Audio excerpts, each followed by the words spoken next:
Small business, big advice. Welcome to the Very Good Marketing Podcast, where small business owners, employees, or just marketing fanatics can learn how to grow a business on a budget without wasting any money.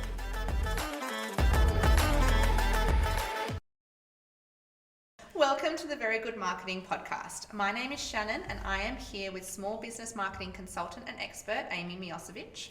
And together we have assembled a limited series journey through marketing foundations essentials for small business success. So Amy, why don't you start by telling us why we're here today and who this podcast is for? So thank you, Shannon. You're welcome. This is a podcast that we've assembled. It's a limited series podcast that is going to prequel the release of the Very Good Marketing Guide, which is a book that I've spent a number of years developing and codifying, collecting stories for. It's a framework that we've developed for small business marketing, and it's a systems thinking model that I'm really excited to share with you over the next 6 months. So the reason that I wanted to create a podcast version of this content is there's just the opportunity to share a lot more depth behind some of the journey that we've been on, some of the clients that we've worked with, some of their stories, and answer any questions that we get from listeners about this framework and how they can put it into practice.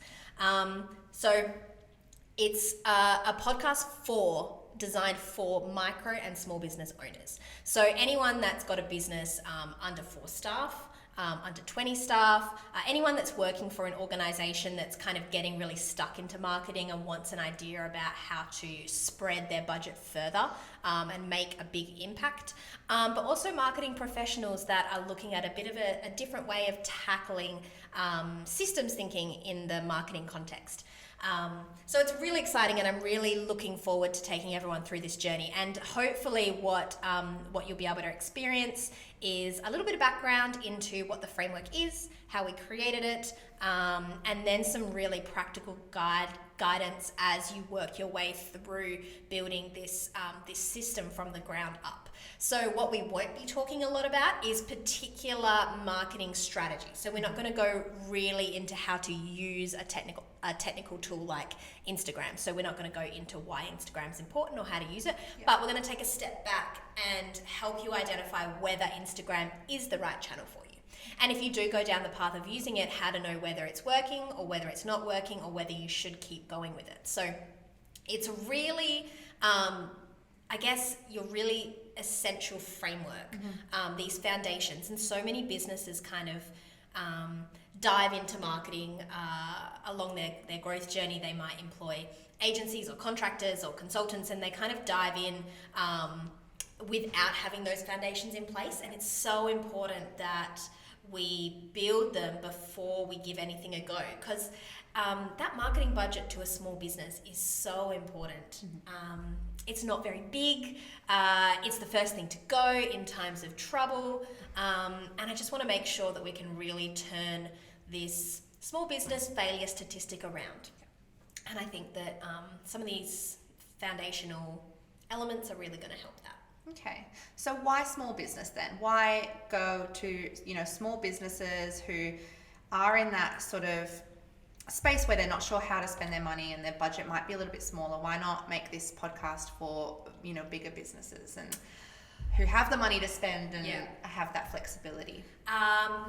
Well, the thing with small businesses, and I've been working with small business for a very, very long time, most small business owners come from this technical background.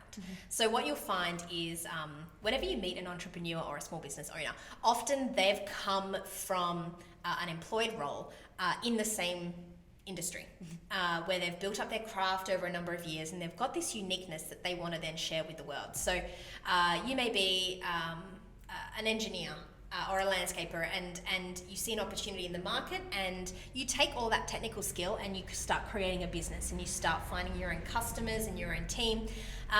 But because you've come from this technical background, you're still very much in the day-to-day nuts and bolts of running the business.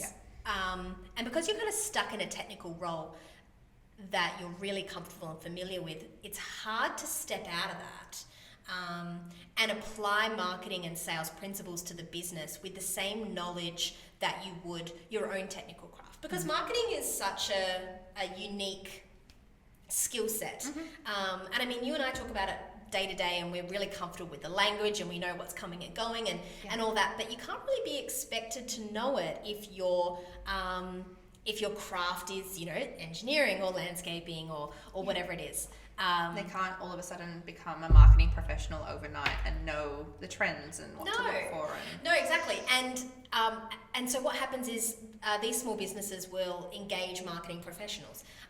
But because those marketing professionals don't understand their craft as well as they do, there is still not as much success, if that makes sense. How can you, kind of trust everything to someone else who hasn't had all the experience with your customers and your products as you do? So there needs to be this kind of symbiotic relationship where a small business owner needs these essential foundational skills so that they can move ahead and make decisions about where to spend their budget with confidence. It's an interesting paradigm shift, I suppose, because when it comes to things like accounting, you know, you just kind of, you leave that to a professional. But it's quite different when it comes to marketing, because you need a professional sometimes to implement their technical expertise and have a certain level of technical skill. But your uniqueness is still an essential part of the success of that marketing campaign. And so you do need to work hand in hand. And I think a lot of small businesses actually, get caught up because there seems like a big gap between doing it yourself and paying someone else. But there is something in between, and this is, and I have the key to that, and I'm going to tell you a bit about it, and this is the podcast that's actually going to guide you through how to kind of bridge the gap. So yes, you could do it yourself, but do it with confidence. Yes, you can pay someone else, but make that decision with confidence as well. So I'm really, really excited to kind of go through this process and teach you a little bit about what a marketing system looks like and how it can completely transform a business and help small business owners reach their goals. And be integrated instead of being this like arm that sits outside of the business and feels really foreign and hard to understand. And there's so many businesses that we work with where we'll explain a concept that we use day to day and they're just flabbergasted because they've never been explained it before. I mean, if you were investing thousands of dollars a month in SEO, but no one takes the time to explain what it is, why you're using it, whether it's even essential for your business. I mean, I remember working with a client where they had such a unique product that their target market knew who they were. They were doing a lot of business development. Everyone kind of knew who they were in the market. But they were paying all this money every month for SEO for some unique keywords that didn't actually have any search volume. If that makes sense. So SEO for them was kind of helping them build their brand, but because they were such a small business, that budget could have gone towards something else that would have made a bigger impact. Wasn't really value for money for what they needed. And it's easy because when you go to look for marketing support, often SEO is a really quick, and I'm talking about search engine optimization, so where you appear on Google. Often the digital agency, that's the first thing they'll kind of sell you. I think it's got a buzzword element to it. I think it almost in line with social media. Like it's kind of a buzzword that people can use that you know that it's marketing and you know that it's going to help your business in some sense. But if you don't have an operational knowledge of how search engine optimization works, then as a small business owner, you might not be able to ask the questions to make sure that that's actually of value to your business and it's going to take your business where you want it to go. And I guess what you're saying is this knowledge will help them ask those questions and to know if it's of value to their business. I mean, there is no digital marketing agency that's going to sit there and go, you know what? No, I don't think my product is actively going to help your business grow. So I really want to teach businesses how to make those calls. So attracting strangers to your business and using SEO to do that, that's definitely a topic that we're going to spend quite a few episodes on. It's a really tough one because there's hundreds of options really when it comes to introducing strangers to your business, and it's important to be able to allocate a budget towards that with confidence. SEO is a really interesting one that we'll definitely talk about. And I guess it's not a one-size-fits-all process either. So depending on the business and their market, search engine optimization for one company is not necessarily going to look the same for another. No, absolutely not. I mean, it depends how many service offerings you have, how popular it is. There's a lot of different, buzzwords at the moment that you might be familiar with as a listener, that you might actively want to be, approaching or trying. I don't want to tell you it's not the right move for you or it is the right move for you. That's not why we're here. I think it's about empowering you with the knowledge that you need about your business so that you can ask the questions yourself, and have some open and honest conversations about consultants or experts and talk to them about whether you can actually get the results you want. And I guess a lot of it is about actually knowing what results you want as a business. Yeah. So a lot of businesses that we work with, we'll sit down with and we'll say, well, what is your 1 year goal? Mm-hmm. Like, what is your 2 year goal, 3 year goal? Do you have a 10-year goal? And I guess that strategy piece as well is missing for a lot of small businesses. Yeah.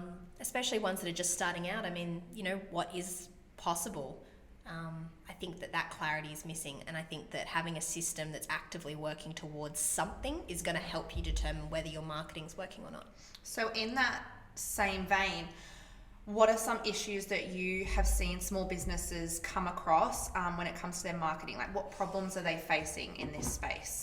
So I've actually got a little bit of a list for this, and it's quite funny because, over the last, 5 or 6 years, we've worked with hundreds of businesses in our agency, and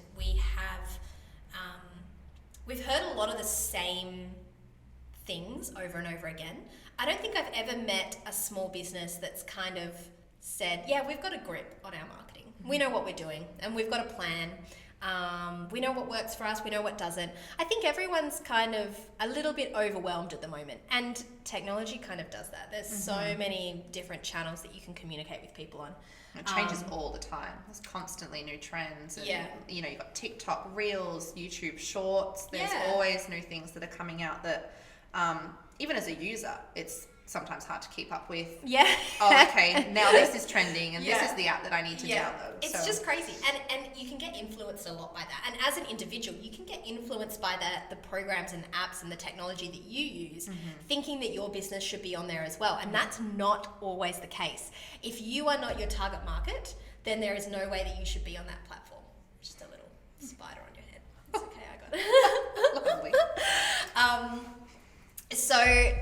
So what we actively need to do is allocate, and this is the big one for me, is small business owners don't actively spend enough time dedicated to their marketing. And not only do they not spend the time, but they don't know what to do when they have that time. So if I said to you, I need you to sit down and spend 2 hours on marketing, you'd say, all right, cool, I can find the 2 hours. So you find the 2 hours and then you sit down in front of your computer, and then what? It's also quite daunting. Yeah, definitely. It's where do you start? Exactly. So that's my number one reason that I think marketing's not quite working at the moment for small business owners, is they don't actively allocate the time and they don't know what to do with that time. And I'm going to give you a bit of an example of this. So there's a client we work with who sits in like the B2B space. So they are a small business that provides services to another business, and the businesses that they work with are big business. Okay. So they're, corporates, mining companies, that kind of stuff. And the product that they have is quite niche, and they sell it to them, and they deliver the product one time of the year. Okay. Right? I know it sounds really vague, and I'd love to tell you a bit about them more, but I am gonna. It is quite specific. So. In October, that's when they deliver their services every year, and it takes about 6 months for a business to decide whether they are going to use their services. So they've got a 6-month buying cycle, which means that every year they need to be doing all their marketing work 6 months before they have to deliver it, right? Okay. And that 6-month period is when they get the most work done. If they do any marketing work around that, or sales work, or really drive it, it's not going to have as much impact because it's that 6-month lead time that they really need. Which means that there's really only one time of the year that they need to allocate all of their energy into marketing. And the rest of the time, nothing really has the same impact. So they get a little bit lazy, I guess, with the marketing time that they invest. And so it becomes this habit, and it has for the last decade, where they really only put effort into marketing and sales one time.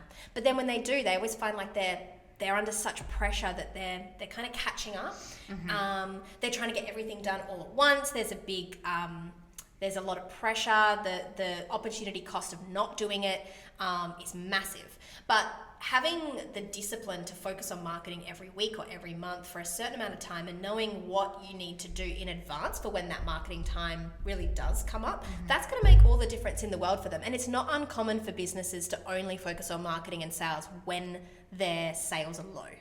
I mean, we get into the habit of doing that in our agency as well. As every time we kind of look up and we go, hang on, we don't have enough business next month for the amount of work that we wanted to do, the amount of hours that we've got available. That's when we actively start focusing on marketing, which is so common for small businesses, because they get into that habit of being reactive and delivering the work that they already have. Like, say you're in the operational day-to-day, you're just trying to keep your business afloat, exactly, and make a profit and deliver to your customers, as opposed to thinking long-term and having this grand plan for how you're going to market yourselves. And so it just falls to the end of the list. It's just crazy. It's so common, and I know that there'll be so many listeners listening to this that go, the last time I spent time on marketing is probably right now when they're listening to this podcast. So so there's something that I like a sentence that I've saved that I've been using quite a lot, not just at work but in my personal life as well. And it's, everyone that I meet lately, I don't have time. Who has time anymore? They always say, it's just such a common sentence at the moment. I don't know if you're hearing it a lot, but I read this quote that was, you don't need more time, you just need to use the time you have better. And I guess it's about making better decisions with where you spend your time. So if you get to work and you spend an hour doing your emails, that's a decision that you've made to do with that time. But think of that time as a really valuable resource that you could spend on marketing instead. Like, what's the opportunity that you've got? What change could you make if you spent that same hour every single day on marketing? And it's that that compounding interest kind of analogy. It's that kind of thing that I think we need to really drill into our behavior all the time, is that time is such a valuable asset, and we get drawn as small business owners into so many other problems that I feel like we need to actively and deliberately allocate our time so that we can make real change, and how important that change is to us. It could mean so much. It could mean your business's success. When that failure rate's so high, like if you look back and think about where you've let your time disappear to, how can we use the time that we have better? So that's one of my favorite quotes at the moment. And that's one of the reasons I think marketing's just not working. Like, imagine if you sat down and you actively looked at all those campaigns and you dedicated that time to understanding what SEO was, and you thought about different opportunities, and you studied, these different channels that are coming out, and you looked at them and you said, well, is this where my customers are? Is this where I want to be? How do we approach it? Who can I get help from? If you really had your hand in it all the time, it's going to make such a big difference. Another thing is, we all spend so much time on social media. I think it doesn't matter who you are, whether you just scroll through Facebook on a day, or you're like me and you've got Facebook, Instagram, TikTok, Reels, the whole kit and caboodle. Sometimes it's even just spending that time while you're mindlessly scrolling, formulating a plan for, if you are a small business owner and you're looking at this content, you can even save or screenshot posts that work or don't work that you think would apply to your business and would be valuable for your marketing strategy. And then you're still doing what you would be doing when you're kind of killing time on the train or on your commute, but it is kind of a value added experience, because you're mind mapping in a way, or creating a bit of a vision board for what you want for your brand and for your business.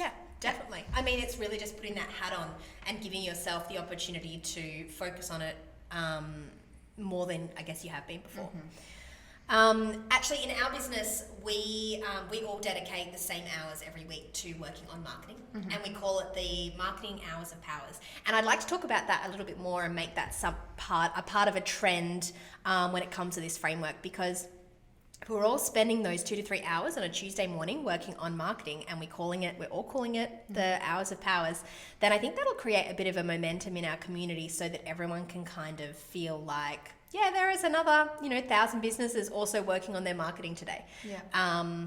So putting that time in your calendar is definitely something I think people should do right now. But then once you've actually got that time allocated, What do you do with it? what do you do with it? So focus is a really big problem as well that I think a lot of small business owners face. And it's that focus on just one thing at a time that I think is really important. I don't know, if you're like me, you sit down and you start thinking about marketing and sales, and there's like 1,000 things that you could be doing. And it's just, you just don't know what to do next. Like, there's so many options. Like, someone the other day told you that, starting a podcast was a good idea, or you see TikTok and you wonder whether that's a good strategy, or someone's telling you that you need to look through your SEO keywords to make sure they're on track, or maybe your website needs an update, or you've got a project you want to talk about. Like, there's so many things you can spend your time on. And I guess focus is a really, it's a really big thing. And it's often something that's stopping you from actually making headway. So I'm going to teach you a little bit about where I think you should spend that time, and it's not going to be today. It's going to be in another episode, and it's going to be a little bit more about identifying where your marketing bottleneck is and creating the discipline around fixing it first before you do anything else. It's a pretty big change. But you can actually tell, and I think it sounds silly, but you can tell which businesses are spread too thin like this. And it's the social media page that hasn't been touched in like 6 months. Yeah. Or it's the website that has staff that don't work there anymore. Broken links that don't go to anything at all. And it's like you can almost tell which businesses have sat down one day and gone, I need this, and they put a lot of effort into all of them kind of at the start, and then they just drop off. Yeah. And it's because you're giving like 5% of effort to every single marketing task or activity out there, and nothing really gets 100%, and you can see it. I mean, I'd rather see a social media page on LinkedIn that had active posts, that had a lot of followers, and then nothing on Instagram. Yeah. Rather than seeing both that have really outdated content on there. Yeah. I think that just talks to a business that actively knows where their customers are, and I appreciate businesses that put that effort in.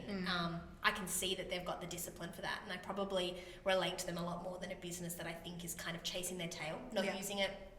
So that's definitely something that I think a lot of people are struggling with. I guess it's like, to do marketing well, you don't have to do it all. You don't have to be across all of these trendy channels and have the next big thing, whether it be, something trendy like a TikTok. If that's not your audience and that's not who you're looking to appeal to, then why waste that time and effort putting up a TikTok when most of your market is on LinkedIn or Facebook? Yeah. Definitely. Yeah. And I think you can get there when you're ready, but I definitely don't think, unless you've really got a grip on one marketing channel or a few marketing channels, unless you think, I can handle another one, then just don't do it. Perfect the one that you've got. Definitely. It's just crazy. And it's hard. Like, I'm not professing to, be the master of all the marketing out there. Like, it's really just starting and building these foundations, across your entire customer journey before you even start experimenting with different channels. And that's this system that I want to talk about next. So most businesses don't have a system in marketing and sales. If you're a really competent business, or a more established business, then you probably have a system for how you deliver your products and services. So there's this book called The E-Myth by Michael Gerber. It's quite famous. It's been around for years, 50 years or so. Anyway, he talks about this transition from a technician to a visionary, and how creating a system or systems within your business is how you actually grow and scale. But marketing is that one thing that a lot of businesses just can't capture a methodology or system for, because it changes so much. Like, your marketing plan shouldn't really be static the same way that, baking a pie is, which is the analogy from Michael Gerber's book. But a system in marketing isn't impossible. And the reason is because most systems, they're like a linear journey, and in marketing, you're really working with the same thing. So when you have a business, what you're trying to do is you're trying to attract strangers to that business, and you're trying to take them all the way through your organization, from when they go to your website through to when they talk to someone on the phone. You want to deliver your products and services to them. And then you want them to become like a really big fan. And this journey that a customer takes from when they're a stranger through to when they're a fan of your business, that's a linear journey. And every single touch point they have with your business is an opportunity for them to keep going or an opportunity for them to leave. Mm-hmm. And it's the quality of your marketing that's actively moving them from one stage to the next. Mm-hmm. And that is your marketing system. And that is the very good marketing system that we have been practicing and that we've been implementing and talking about for many years. And that is what this podcast is going to talk about. It's actually going to help you create this system that you didn't realize you needed, that you're going to codify and look at and identify where you should spend your time, because you can actively see where the system's breaking down. So you might be thinking, well, my problem is attracting strangers. I don't have enough customers. But I cannot tell you one business I've worked with in the last 6 years that has had that problem. Most of them end up having an issue somewhere else that's actually causing customers to leave, or we call it the leaky bucket. It's most of the time it's the case that you've got people coming to your website, but your website's not converting people. Yeah. It's not an active representation of who you are.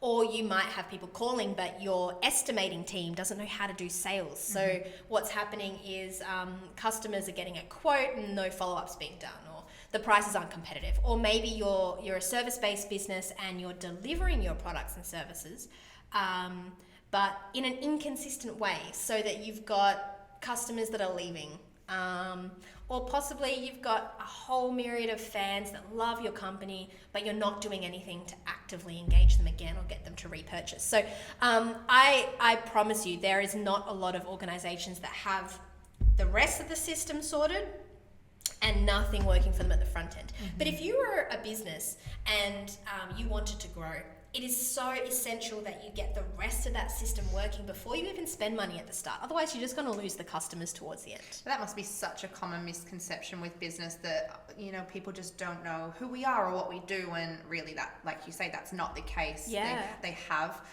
potentially a client base that, you know, they have that brand awareness. People know who they are and what services they offer or what products they sell.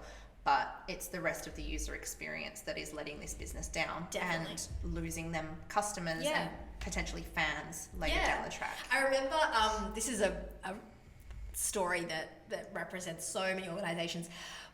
We called a company recently to ask them for a quote for new skirting boards in our office, and the lady that I spoke to was pretty short, and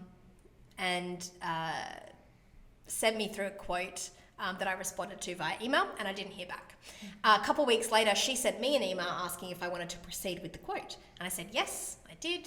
And then I didn't hear from her again. And then a couple of weeks later, she called and she said, I just want to know whether you're going to proceed with the quote. And I said, I am, and I would like to proceed with the quote. And then she said, great, I'll organize it for you. And to this day, I've not heard from them again.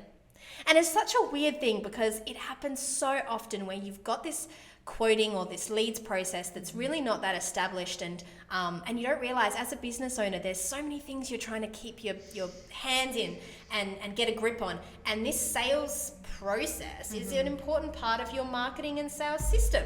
But do people even realize that is part of a marketing process though? Like when you interact with people, especially within that small business space, who, you know, they've spent the last 40 years in landscaping or gardening, for example, how would they even know that that's part of the sales process is marketing in and of itself? Because I personally don't think people would even make that connection, that the customer service they receive and how they are followed up, whether it's by email, by phone, and how that customer service looks, that all adds to what your brand is, and who your customers think you are, and as a service provider. That's the difference as well between small business and big business. In big business, you may have a whole marketing team and a whole sales team, and they might be kind of a little bit separate. But when you're a small business, it's all part of the same thing. Like you've got customers that are probably coming through the whole journey really quite quickly, and it's that ability to take someone from one touch point to the next. That's this marketing piece that I think so many businesses don't have codified or captured. The way that you answer your phone, there should be a way that you do that. The system part of this conversation is if you were going to franchise your business, you want to pick it up and put it somewhere else. How are you going to capture what it is that you do to generate business? Yeah. So if you bought a franchise, they tell you exactly how to answer the phone because they've practiced it for years. So it's a challenge that a business owner has to take on, actually studying how they've grown to where they are now and how to teach that to others and codify and capture it. It's part of this knowledge capital of your organization that you need, because one day you want to be able to step out. You want to go on holiday, you want to be able to grow rapidly, you want to be able to franchise, and all that kind of stuff can't happen unless the marketing and sales system is codified. Yep, that makes a lot of sense. But let's talk budget and money, because small businesses, things are usually a lot tighter when it comes to the budget and how much they can allocate to marketing especially. Yeah. So how does that play into the framework, and how much should businesses be allocating to their marketing strategy or agency if they onboard one? So it's a good question, and it is really hard. Like, there's no right and wrong answer. When it comes to a marketing budget, my recommendation for most small business owners to look at their P&L and pull out maybe 3 to 4% of your total revenue every month. And I think it depends where you're at on your marketing journey, what your goals are, whether you're in a growth phase or whether you're in a stable phase. What I mean by that is, if you are in a growth phase of your business, you may be spending more money on marketing because you know that it's going to come back. But if you can find 3 to 4% and be disciplined in a way where that money is on marketing, you shouldn't use that for something else. Like, I understand cash flow is hard sometimes, but if you can pull aside that amount every month and dedicate it to marketing, then you're definitely going to have at least a starting point for making decisions about marketing. Now, where you spend it, that's a harder bit. But what I want to talk about over the next 6 months is actually taking that money and using it to overcome the bottleneck in your marketing journey system. Okay. So if we were using that example with the lady that didn't quite understand my phone query and my urgency to want to purchase her skirting boards, you might look at that budget and go, okay, well, I've got a budget. This is the bottleneck. So you've identified that may be where you're losing customers, and picking your bottleneck is hard too, and I'm going to talk about that soon as well. But you've identified that's a problem, and what you might do then is go, I'm going to spend this budget on bringing a consultant in who can actually help train the team on how to deal with these issues. You might go, I'm going to spend that budget on a CRM system, so a relationship manager system where all the quotes come in to this system rather than just writing them down or using an Excel document, and I'm going to actually codify and capture every inquiry that we get. So it's actually looking at that and going, okay, well, maybe what we need to do is automate our reminders so that our team knows when to follow up with someone, and I'm going to spend that budget on finding someone to help me with that. Or maybe what we need to do is employ someone part-time to actively deal with these quotes on a day-to-day basis. Or maybe we need a brochure created, and that's going to help us convert more leads. So it's actually spending the budget on that, because if that company actively looked at that situation, they could be losing so much. So many customers and potential business because of this one little thing, and they could be sitting there going, no, we need to spend more money on SEO. So actively identifying where your bottleneck is and spending your entire budget on fixing it is the number one thing they can do. Yeah, and for a company with that example, like you say, they might think that their marketing needs investment in getting an SEO strategy or an ad strategy out there. So they're spending potentially hundreds and thousands of dollars on, not hundreds of thousands, hundreds or thousands, on an ad strategy. And like you say, that's not where the issue is, and that's not where the company needs the investment. Yeah. So it would be important for them to have that understanding and that knowledge of the framework and where things can go wrong along each step, so that they can properly invest in their company and in making sure things run smoothly for their customers. Yep, and that's exactly what this framework is all about. So next time we meet, what we're going to do is we're actively going to talk about some of the myths that a lot of businesses, are accustomed to when it comes to marketing. There's so many little things that I think we need to overcome before we can actively start changing our mindset and our thinking about marketing and sales. And then what I want to do is help you identify exactly where your bottleneck is. If we can pinpoint where it is and where we can start spending the money, then you're going to know exactly what episodes to tune into, because that's where you're going to start. Perfect. All right. Well, thank you, I look forward Shannon. to it. All right. Thanks, Amy.